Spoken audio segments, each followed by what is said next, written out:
The Ramones, Rocky, Tucking Heads, Yankees, Mets, Giants, Jets, L-I-E-G-W-B, FTR, and the BQE. Bus stops, taxi drivers, walk, ups and high riders, Dicker Street and Mulberry, and Staten Island Ferry, Rikers Island, Wall Street, MoMA, Lady Liberty, Park Slope, Brooklyn Heights, Williamsburg, and...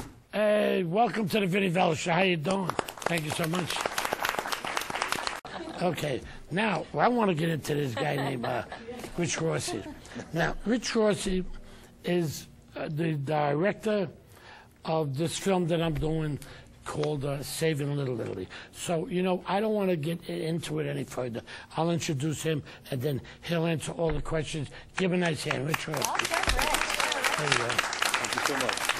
So I guess we're going to have some questions. I feel like it's the Inquisition over here. You know, I've seen other people. You've got the picnic table. There's no chicken and, you know, potato salad. Just, yeah. I don't want to go to a picnic tonight, but and I'm away over here. I notice you keep people completely away from Carissa and Katie. And Well, you know, that's why I pushed the chair away from these girls. So we have a bunch of questions for you. Yes, okay. I Right, feel like so it's I the think- Inquisition. Katie kept asking me. Well, I want to know how you guys know each other. Okay, Yeah, good question. go back Good to the question. beginning. Well, Vinny's a star. You know, Vinny in his own right. I've seen him in all kinds of things growing up. Casino. Who would ever think we'd be sitting here talking to him on his show? You know, Right. years later, it's amazing. But I always saw Vinny's work. You know, he was in Sopranos, Analyze This, Analyze That. I always loved his work. And we were doing a movie called Nightbird, and you know, I'm a director of the New York International Film Festival, and Vinny happened to show up, and everybody was making a big fuss, like, who's here? Who's there? You know, I mean, girls throwing themselves at him. I'm like, who the heck is this guy? It's my festival. You know, everybody's making a big deal about it. So anyway, I went up, and somebody introduced us, Vinny Vella. I go, oh, my God, Vinny. You know, I fell to my knees and praised him, and I was very happy to see him. And then it was my goal as the producer of Nightbird to try to get him to do that movie, which was a relatively low budget. And he's like, oh, come on, you got to be kidding me. I'm not going to do that. So I pursued him, and he was always very funny. But I went to Little Italy a lot. He was always with his buddies in Little Italy. And over the course of some time, we negotiated, and he was very reasonable with us. But he was in the movie Nightbird. And you play an Irishman, which is interesting. Wow. Still? Next time I'm going to play a Chinese guy. Well, you might if Little Italy doesn't work out, right? You never know. So that's how we started working together. And I just loved him. And his stories are phenomenal. Yeah. And at that time, we were sitting down, and I said, you know, I'm actually honored to be on his show. I mean, he's been doing a one-man show. He's in a Joe Pesci TV show coming up, maybe? Well, I have a show that's coming up, a television show that I'm going to be doing in October with Frank Vincent, Joe Pesci. Yeah, It's wow. a television show called Mafia Heaven. It's a comedy. Oh, wow, that's great. And I play Frankie Schnatz. Right. Frankie Schnatz. Frankie Good name for Schnatz. you.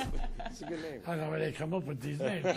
But I'm playing Frankie Schnatz, and we're shooting in Las Vegas. Oh, wow. Ooh. So besides that and all these appearances that Yeah, I'm you're gonna doing be the one-man show everywhere. the You just came back one-man from show. Florida. You did a show there. You know, I just got so if without Gary, I wouldn't know what else to do because he's telling me, hey, you got to do this next week, you got to do that next week, this, that, you know. Oh, it's amazing. Yeah, your schedule's gotten crazy. Without him, I wouldn't know what the hell. So that's how we met. And then, you know, I went to Little Italy and to talk to him, and he was talking about Martin Scorsese and how he got into into the Casino movie. And I mean, his stories just knock you out. And now I said, my, that's so great. Now everybody's getting to hear Vinny's stories. I thought it was a very small audience, but now the whole world will be seeing Vinny. So I'm honored to be on a show before, you know, the networks pick him up. And you girls. You know, it inadvertently started out. Vinny came up to me and he said, look, why don't you do a documentary? I did one called Hey Vinny, and why don't you do a documentary about my life? And I said, well, that's interesting, you know, but I was more headed toward the feature world. You know, at that point, I didn't really want to do documentaries because I had just finished 2 features, and I was kind of in that world. I didn't really want to do documentaries. And so, but it was interesting. And then Vinny said, well, you know, we'll call it Who's Better Than You? And I said, oh, well, we're getting there. Then later he came back to me, he said, well, why don't you call it The Mayor of Little Italy? I said, that's really exciting. So I was at a festival, the San Gennaro Festival, and I was watching Johnny Russo sing. And at that point, it just sort of all came together. I saw him say, you know, we got to do what we can to save Little Italy. It's starting to disappear. And I go, that's it, Vinny Vella, the mayor of Little Italy. He'll come back and he'll save Little Italy. And with a lot of collaboration of a lot of friends from coast to coast. I live in L.A. I just the names of the people, I could just say Julia and Alexander and all the people that helped collaborate, the writers, Michael Madoon, and So we all got together. There's about 25 or 30 people that just jumped on board, including Bill, and I'm talking to Mahler and all these other folks, and Olga, and all the people. I see a lot of people here tonight. Even Agnes and Larry are here today. So, and so all the people just kind of got excited and motivated me to continue working on it. And of course, Vinny is a phenomenal actor. You know, starting to work with him was, I mean, I'm thinking, let me see, Martin Scorsese, who are all the people that directed you? Oh, God, I've had Martin Scorsese, Sidney Lumet, Robert De Niro, Yeah. Steve Buscemi. Right, and then you stick Richard Rossi, and he's like, who the heck is that? I was like, wait a second. It's just Jim Jarmusch. Right. It just goes on and on and on. I remember one time, so we've been working together for almost 3 years, and we had met, you know, because I'd booked work with him. But nonetheless, I remember one time we were eating downtown at La Bella, and his phone rings. He's talking, oh, hey, talk to one of my friends. And it's Joe Pesci on the phone. Oh, my God. I'm talking to Joe Pesci on the phone. He's very wow. casual, nice Wow. man. I go, this is He's just, great. this is wild. He has, and you just wouldn't know it about him necessarily. He's It's very just- low-key. He gets angry if you try to use, you know, talk to him. But Well, his you know, best man is Robert De Niro, and we're trying to get him in the movie. Can I say that? Well, you know, all 8 years he ago, wanted Robert De Niro to do was just say no. That's it. We talked So about he that. came up with an idea, which you can't do. He said, we'll have a hidden camera, and we're going to say to him, hey, would you be in this film? He's going to go, no. And then he'll say, we got it. You know, the way can't they do came. that. That's right. That's right. Well, This guy De is Niro gets $1 million a day. 86 me. I'll never be in another film again. I know, I'll be I know, doing I know. student films if he ever The did student that. films for us. Well, no, the whole point of him saying no was De Niro is the owner of a restaurant in this wish list that we have, and they ask him at the end of the movie, well, I shouldn't say, but toward the movie they ask him if he's going to sell, and the big line is everything builds up to this moment where he says no. So I said, yeah, let's just get him to say, you want to be in the movie? And he'll Yeah, say but no. you know, just for that Have a one shot. word, no. You know, now, you know that Robert De Niro is a very good friend of mine. And, you know, you get to a certain point where no matter what you do, you want to get paid for it.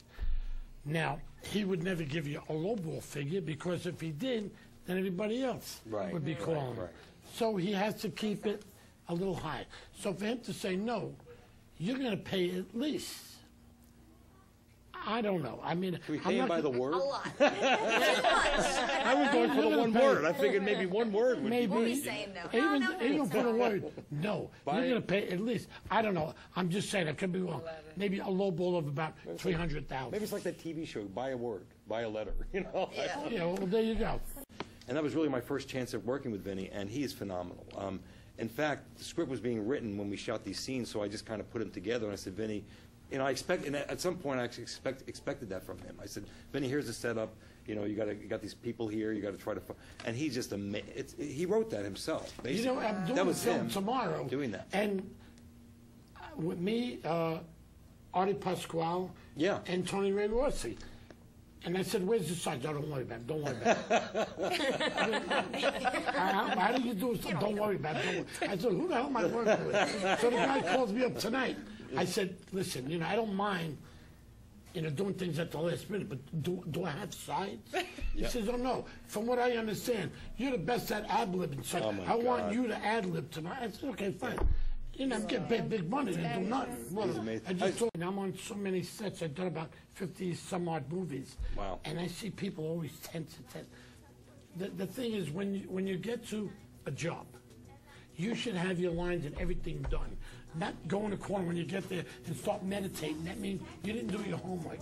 You're doing it now on the set. Yes. You know what? So when I come to a set, I already know my thing. Cool. Good luck to you. Well, thank you so much, and you guys will be in the movie. Give yourself that.